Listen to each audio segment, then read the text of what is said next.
Hey Kyle, welcome to the show. Welcome. Welcome.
Hello. Thank you for being here and welcome to our new show, Spotlight. Spotlight, where we take some amazing people in the gaming and esports space and we talk about them, we promote what they're doing. And as we know, there's been a ton of layoffs in the past year in tech, in video games, and esports. And so really, I think we all need to be doing our part here on the LinkedIn community, as well as the gaming esports space community, just to help people connect. And hopefully you are out there right now and you're going to hear some amazing information from our guest. Jonathan Lassiter is with us today. How are you today, sir? It's another day in paradise. It's great, man. I'm doing pretty good. I'm hanging in there. Yeah. Well, thanks for coming to my show the other day. And we were just doing a little research on LinkedIn about all the people out there in the gaming space who have some talent that needs to be used. So, man, I appreciate you coming on today. Yeah, of course. And I feel like I have a talent that, maybe people don't really pay attention to, but I can help somebody out, or at least I feel like I could. Yeah. Well, let's dive into that here. Let's go back though for you and how you got to where you were, Jonathan. And let's see. Let's ask first. What was like the first video game you played growing up?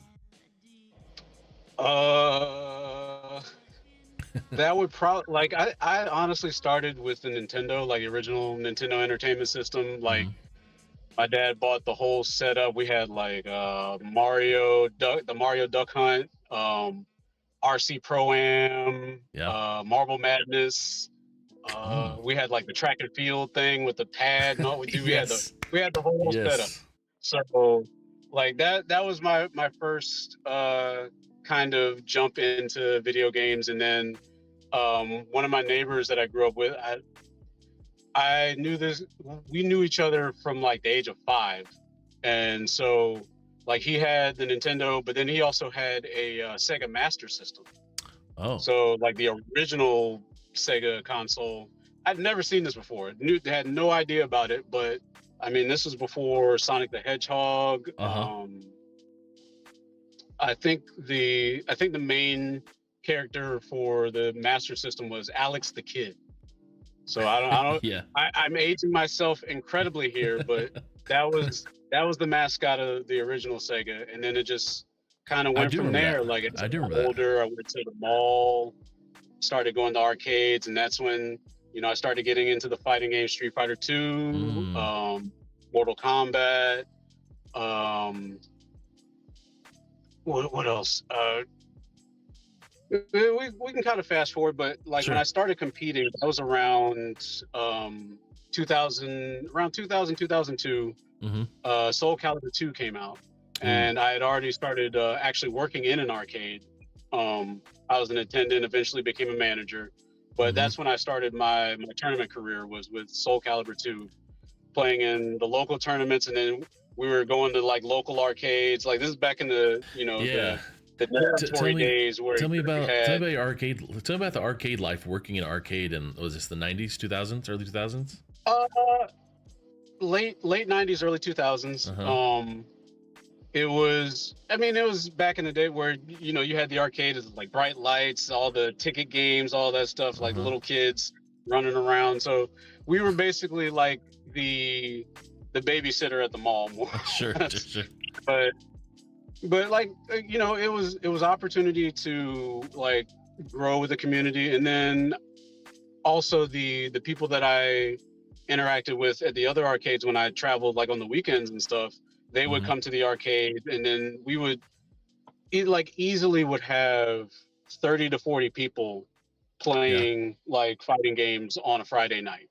Like there was no problem to have like a mini tournament almost every weekend. Mhm. And Wow. I mean, the other side was we were all paying for this, so like it wasn't the games that were on free play or like you know had a PlayStation or something set up. No, this was one arcade machine, 30 people.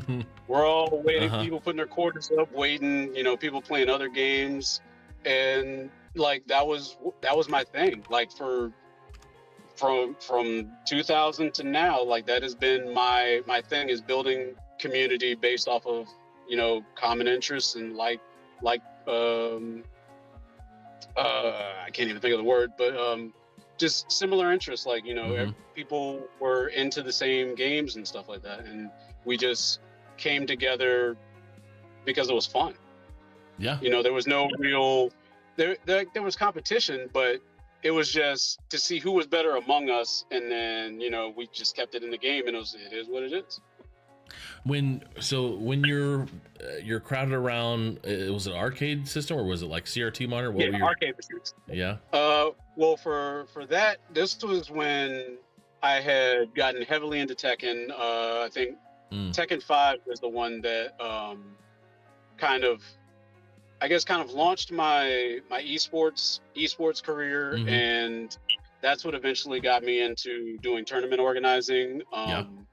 Eventually, I became a volunteer at an event called Final Round in Georgia, Okay. and I went multiple years for that. Eventually, they saw how good of a job I was doing as a volunteer and asked me to become staff. And then I was the Tekken lead for Final Round for probably about 8 years. Okay. Wow. So I actually got to work with some people that worked with Bandai Namco. I'm good friends with Mark Julio, Markman. He's the biz dev for Evo, and Oh, okay. Richard Bantagui.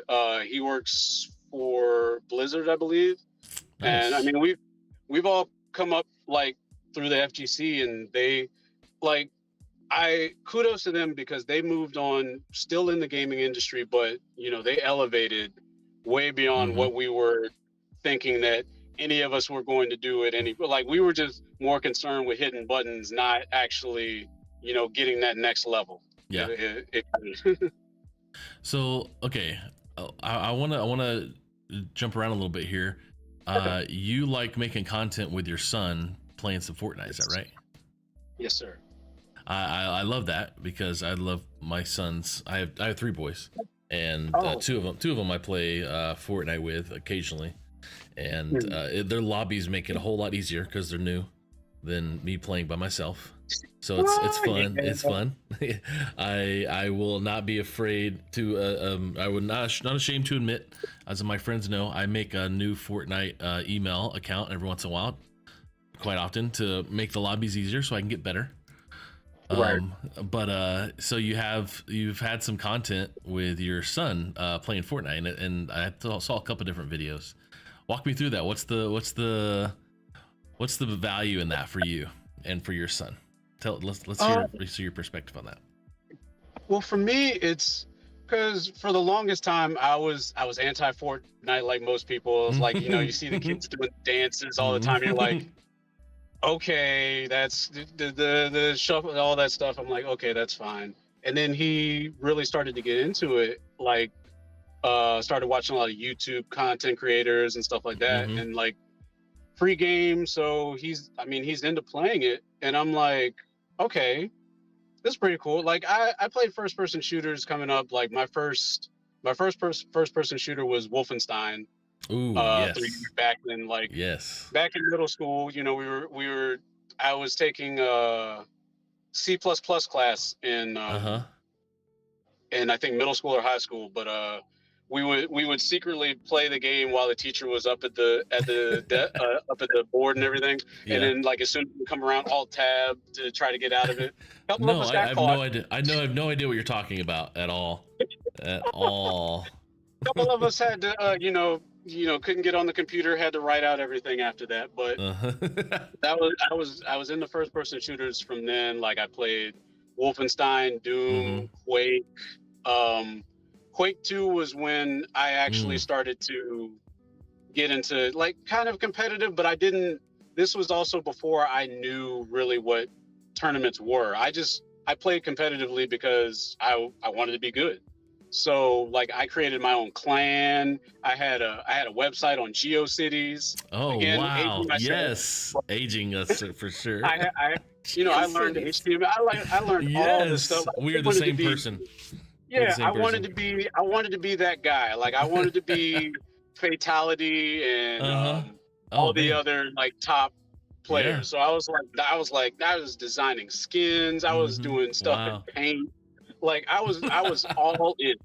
And I feel that with him because like he already started to want to make videos. Like he wants to stream because I stream from time to time too on my Twitch. Yeah, I've seen And that. like he watches that and he's seen my videos. So now he wants to get into it too. And he's still a little too young to do the content himself. Just from the legality thing. So I figure now if I'm creating the content but he's doing it with me, then I can show him kind of what I feel quality content is. When you take the time to really like edit your videos and have kind of a target audience and just build on that. And I just wanted him to see that from my perspective. I'm watching this video now. You just got a win. I don't know if you can see it on the feed if you slide over or whatever, but you just got a victory royale. Great editing. I'm impressed with your sensitivity skills on your mouse here. Or you're using mouse and keyboard. Looks like, that took some training. That actually took some training. I watched a couple videos on YouTube. Shout out to a content creator named Toby Wan Shinobi.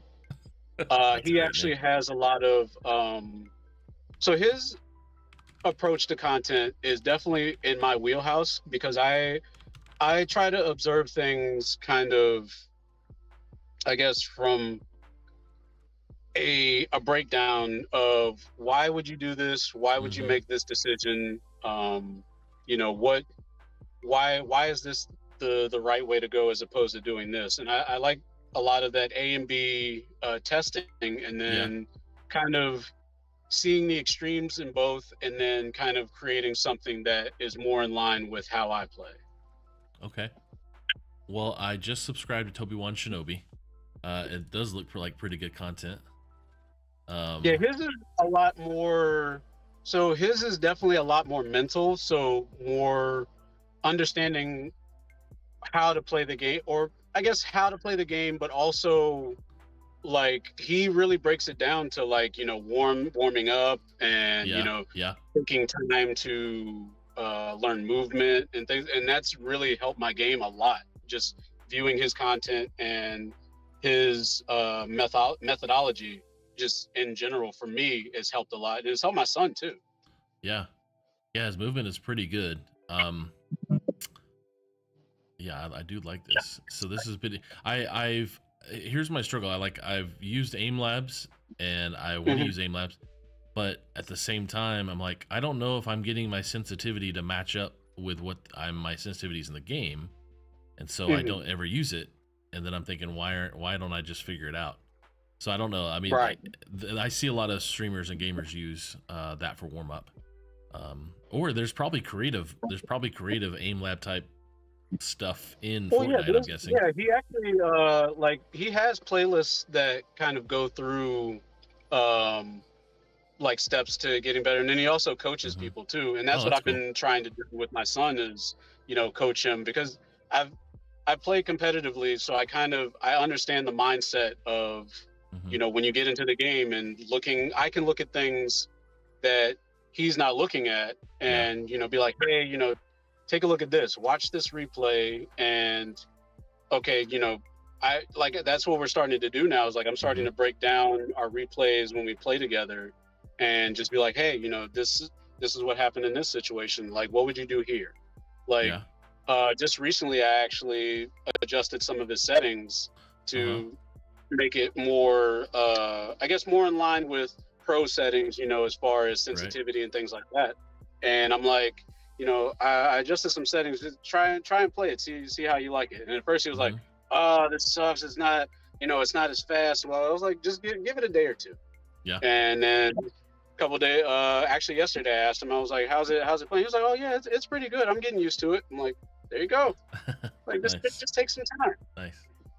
Well, I've got some content here from your Tekken. I guess is a stream from 2 years ago, but I'm watching some. Man, like I was saying the other day, Tekken is definitely different now than what I remember from Mazio's Pizza back in 1999 or 2000 or whatever it was, 1992, and I just loved the whole big, gosh, it was like you would go into the. I remember the map, like I remember the platform you'd fight on. It wasn't like this with a background. It was just like an open platform, and that was just so memorable. Oh, okay. I had some friends. They created actually a game. I don't know if you've heard of it. There was a game that was similar to Tekken. It came out quite a while ago, and it was all black characters in like a Tekken style game. And now I can't even remember what it's called. Is it 5 Force Fighters? No. It is Black Salt. Black Salt. Oh, I have not heard of it. Yeah, Black Salt. I don't know how much they're doing anymore. But we had worked with them back in 2019. Black Salt Corruption. Let me pull up the trailer here. It's kind of hard to see in the small. Let's see. So it was created by they actually had a movie also, a movie called Black Salt, and a guy named Owen Ratliff, and it was based on some comics.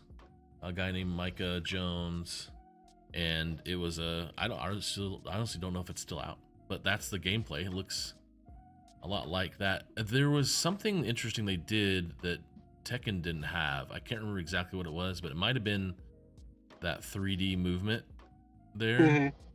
Yeah, that's what we call an arena fighter. So, that's more in line with, say, like some anime games, like the Naruto, the Naruto game that was like on GameCube. So like it's kind of a different. So it's in line with fighting games, but it's also a different. I don't want to say genre because it's still fighting games, but it's a different style of fighting games. Sure. Kind of like how Super Smash Brothers is. They consider it like some people consider it a fighting game, some consider it a party game. But I mean, when you really look at it, when you break it down, it is a fighting game. It's just not a traditional fighting game. Yeah. And like a lot of the same concepts, like spacing, movement, timing, all those concepts still apply. Is just a different way. Okay. Thanks for clearing that. I honestly haven't met with them in a long time. But as you're wrapping up here, I know you've got, I think, is it TO Talks? Is that the podcast? Yes, sir. Yeah. TO Talk. Definitely want to talk about that. And then I know I see your portfolio and all the stuff you've done and social media management and the floor manager, tech and game lead with tournaments. Like if there's a dream hack type organization out there watching, or any kind of I know some people at Dream Hack too. Yeah. If there's people out there watching looking for staff in the fighting game community specifically, or for those just in any gaming community or gaming genre, what can this is kind of like an interview question, right? Like when we look at your skills, when someone's interviewing you, what could you say to get them to say like, oh, you know what, we should hire you because you have this kind of experience? What would you say to them? What would you say to a hiring manager like that? Well, especially for like large scale events, I've moderated streams with 25,000 plus viewers. I've facilitated events with, you know, upwards of 5 to 8,000 people. I've managed staff uh, of like bracket runners and marketing, upwards of like 20, about 15 to 25. And then I've also done event setup and breakdown. I'm experienced with logistics, especially like ingress and egress with the relation to safety, as far as, you know, venues and things of that nature. And then also I keep up with like current trends. So a lot of the times I see like with events, people will hop on Twitter and immediately, you know, be like, this setup was messed up, or, you know, lag here, blah, blah, blah, blah, blah. And I feel like a lot of that is just education. Like there's people who are doing the setup, but they're, you know, they're used to doing the setup. They're not used to doing, not actually competing and knowing the ins and outs of, you know, this monitor is notorious for, you know, not working with this game, or so on and so forth, or like this peripheral, you know, has compatibility issues, or, you know, updated drivers for this, or so on and so forth. And a lot of people, you know, they don't keep up with that just because it's, I guess it's not, I don't want to say it's not important, but it's not on their radar. You know, it's not at the forefront of their mind. But for me, all those things are just there. Like I'm always thinking about what's going on, what's happening. And then I'm also looking at the future of making things more streamlined, making our job easier. What can we do to make, you know, the event run smoother, or run into less headaches, or, you know, have everybody have a great experience, as opposed to, you know, like 2 or 3 people will get on there and, you know, give you the greatest praise in the world, but then you have that one guy who had that terrible experience, or what he felt was a terrible experience. And then you know, you don't want, like for me, I don't want to say that the entire event was a result of that, but I also want to talk to that person and be like, hey, like, you know, what was it that really caused an issue for you? And, you know, maybe we can work towards actually fixing that. Wow, that's awesome. So I got your LinkedIn here pulled up. If there are folks out there looking for an amazing leader in the gaming and tech space, education as well, I'm guessing, and art, and I've seen some of your art. You know, this spotlight today is really just to share what you are doing. And I hope that people out there see this and will feel free to take clips of this on Twitch. You know, we're streaming on multiple platforms. We're on Twitter, YouTube, Kick, LinkedIn, Facebook, and Twitch right now. So, yeah, man, Jonathan, this has been fun. Thanks for sharing. Any last words from you about yourself, or about the gaming industry, or about things you want people to know? Sure. I'm Blacksamillion on just about all of my platforms. So TikTok, Twitch, Twitter. I'm on Blue Sky now because I got an invite, which is cool. Yeah, just, I mean, check me out. Like most of my content is primarily geared towards, like, I don't want to say it's geared towards kids, but I try to stay at least remotely family friendly. You know, the occasional 4-letter word, but I try to keep it as tame as possible. And, you know, check me out on YouTube. It's Blacksamillion there as well. Check out our podcast, TO Talks. We're on Twitter right now. TO Talk. That's twitter.com/TO, the letter T, the letter O, Talks. Like I said, we try to educate up and coming tournament organizers, and just anybody who's trying to get into the, I guess, fighting game community and the space, and try to educate them more to really understand the space, as opposed to just, you know, coming in and thinking that it's just a setup and a monitor like it was back in the day. Like we've moved on past that. So that's what TO Talks is for. We're going to try to move to other platforms. I want to move to LinkedIn because I feel like that's an untapped market. So look out for that. And just other than that, just be excellent to each other. Hire me because I'm open for work. And thanks, Bubba. I really appreciate this. I really, really do. Yeah, man. It was fun getting to know you the other day and getting to know you more today, and did a little research and watching some of your stuff over the past few days. And man, I just, I hope you find some amazing opportunities, and be excellent, as your creator code says. And Yes, I definitely need to get on Blue Sky now, obviously, and add that to my list. I got a couple invites. I'll shoot you one. Okay.